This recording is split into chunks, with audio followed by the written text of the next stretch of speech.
بسم اللہ الرحمن الرحیم۔ محترم سامعین، میں امید کرتی ہوں کہ آپ سب خیریت سے ہوں گے۔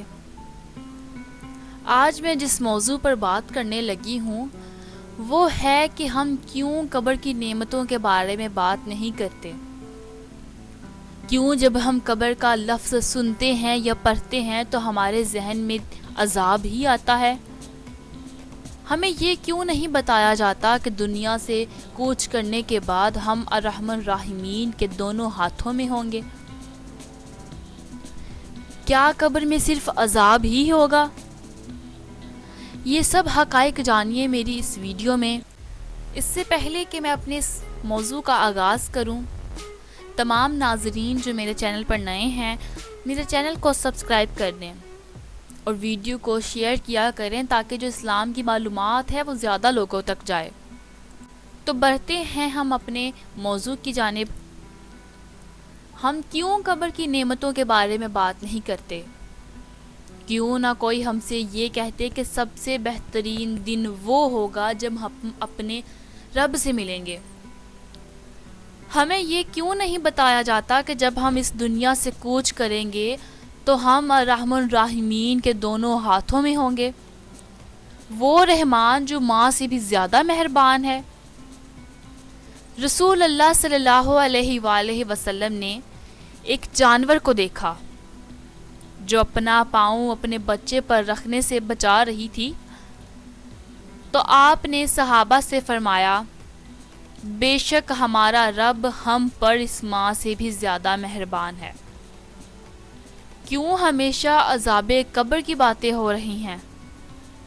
کیوں موت سے ہمیں نفرت دلائی جا رہی ہے اور اس سے ڈرایا جا رہا ہے؟ یہاں تک کہ ہمیں پختہ یقین ہو گیا ہے کہ ہمارا رب ہمیں مرتے ہی ایسا عذاب دے گا جس کا تصور بھی نہیں کیا جا سکتا۔ ہم کیوں اس بات پر مصر ہیں کہ ہمارا رب ہمیں صرف عذاب ہی دے گا؟ ہم یہ کیوں نہیں سوچتے کہ ہمارا رب ہم پر رحم کرے گا؟ ہم یہ بات کیوں نہیں کہتے کہ جب قبر میں مومن صالحہ سے منکر نکیر کے سوال جواب ہو جائے تو ہمارا رب کہے گا، میرے بندے نے سچ کہا، اس کے لیے جنت کا بچھونا بچھاؤ، اس کو جنت کے کپڑے پہناؤ اور جنت کی طرف سے اس کے لیے دروازہ کھول دو اور اس کو عزت کے ساتھ رکھو۔ پھر وہ اپنا مقام جنت میں دیکھے گا تو اللہ سے گر گرا کر دعا کرے گا، پروردگار قیامت برپا کر تاکہ میں اطمینان کے ساتھ جنت چلا جاؤں۔ ہم یہ بات کیوں نہیں بتاتے کہ ہمارا عمل صالحہ ہم سے الگ نہیں ہوگا اور قبر میں ہمارا مونس اور غمخوار ہوگا؟ جب کوئی نیک آدمی وفات پا جاتا ہے تو اس کے تمام رشتہ دار جو دنیا سے چلے گئے ہوں گے ان کی طرف دوڑیں گے اور سلام کریں گے۔ اس ملاقات کے بارے میں رسول اللہ صلی اللہ علیہ وآلہ وسلم نے فرمایا کہ یہ ملاقات اس سے کہیں زیادہ خوشی کی ہوگی جب تم دنیا میں اپنے کسی عزیز سے طویل جدائی کے بعد ملتے ہو اور وہ اس سے دنیا کے لوگوں کے بارے میں پوچھیں گے۔ ان میں سے ایک کہے گا، اس کو آرام کرنے دو، یہ دنیا کے غموں سے آیا ہے۔ صحیح الترغیب الالبانی۔ موت دنیا کے غموں اور تکلیفوں سے راحت کا ذریعہ ہے۔ صالحین کی موت در حقیقت ان کے لیے راحت ہے، اس لیے ہمیں دعا سکھائی گئی ہے، اے اللہ موت کو ہمارے لیے تمام شروں سے راحت کا ذریعہ بنا دے۔ ہم لوگوں کو یہ کیوں نہیں بتاتے کہ موت زندگی کا دوام ہے اور یہ حقیقی زندگی اور ہمیشہ کی نعمتوں کا دروازہ ہے؟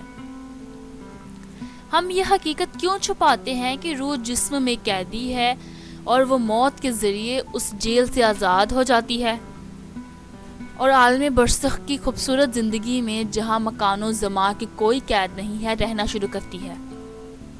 ہم کیوں موت کو رشتہ داروں سے جدائی، غم اور رندوا کے طور پر پیش کرتے ہیں؟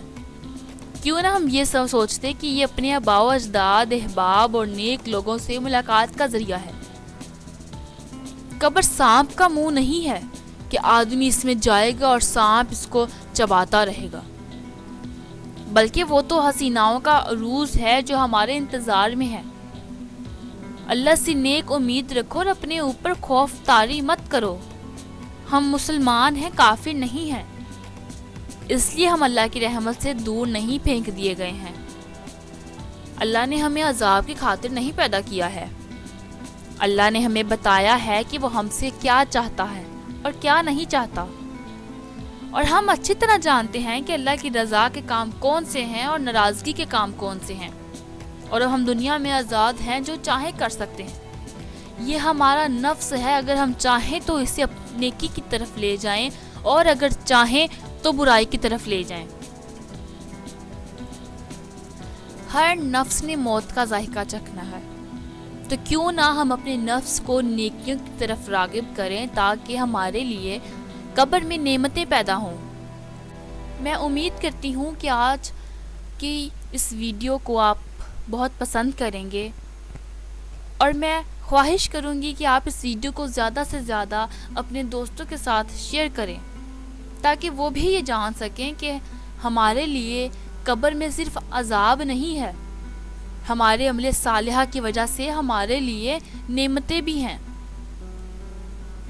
ویڈیو آپ کو کیسی لگی کمنٹ کر کے اپنی قیمتی رائے کا اظہار ضرور کریں، اور چینل کو سبسکرائب کرنا مت بھولیں۔ اپنی دعاؤں میں یاد رکھیں۔ اللہ حافظ۔